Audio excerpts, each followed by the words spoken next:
Recorded Books and RB Digital present The Draw, a memoir by Lee Siegel, narrated by me, George Guidall. And if that diamond ring turns brass, Mama's going to buy you a looking glass. Chapter 1. Have Mercy. The late August night, before I went away to college, I stood with my grandfather on 231st Street in the Bronx. We were standing on a rise in the street, a little hill that sloped downward in either direction. I could hear the subway clatter past on the elevated tracks over Broadway 2 blocks to the east. Over my grandfather's shoulder was an incandescent coin, a full moon. "What is she doing to us?" he said in a choked voice. He was referring to my mother, who had decided to leave my father. Despite Menka's 70 years and his receding mane of pure white hair, he looked like a boy, standing there confused, despairing, under the full silvery moon, with his round, swarthy face and soft brown eyes, on the little hill. "I don't know," I said. "I don't understand." I'd always called him Papa as a child. Now that I was older, I couldn't call him that. Grandpa was out of the question. It lacked the almost tangible warmth of the Russian words I heard my grandparents speak to each other. Walter Brennan on one of the TV shows I watched obsessively, The Real McCoys, was someone I would call Grandpa. Yet I could not bring myself to call my grandfather by the names everyone else called him by. Menka, which was a Russian diminutive for Emmanuel or Manny, which he somehow acquired as the American version of the Russian diminutive. He was Papa.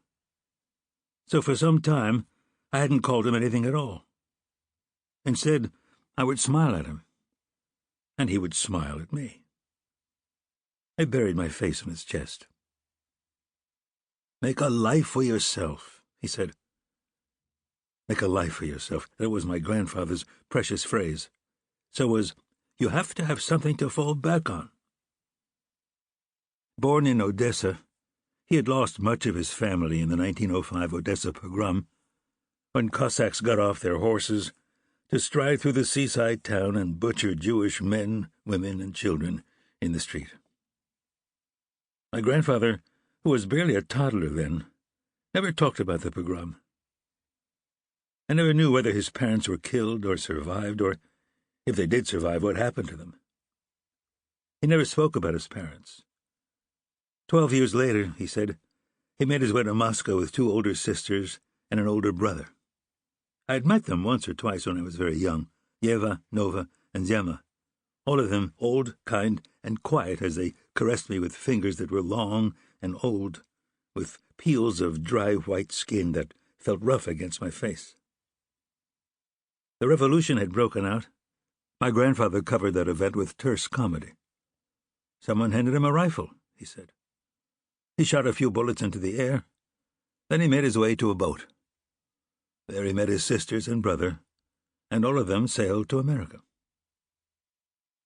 For Jews such as my grandfather, who had suffered in Europe, history was made strictly by the Goyim.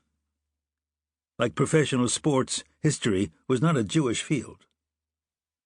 As he told the story of his escape into a new life, with its blatant omissions, exaggerations, and possibly wholesale fabrications, his face took on a glittering sardonic aspect, hard and grasping and touched with malice.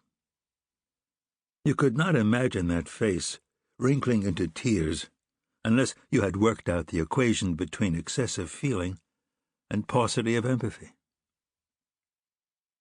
When my mother, his daughter, was about 15, she told him that she wanted to smoke. "Fine," he said, handing her his cigar. "Suck on this and take in as much smoke as you can. Hold it in for as long as you can without breathing." She followed his instructions and vomited until she had nothing left to vomit. "That is how you smoke," he said, laughing. Upon learning from my younger brother, who was then about 8, that he was afraid of going down alone to the basement of my grandparents' apartment building, where there was a vending machine that dispensed milk, Sample complete. Ready to continue?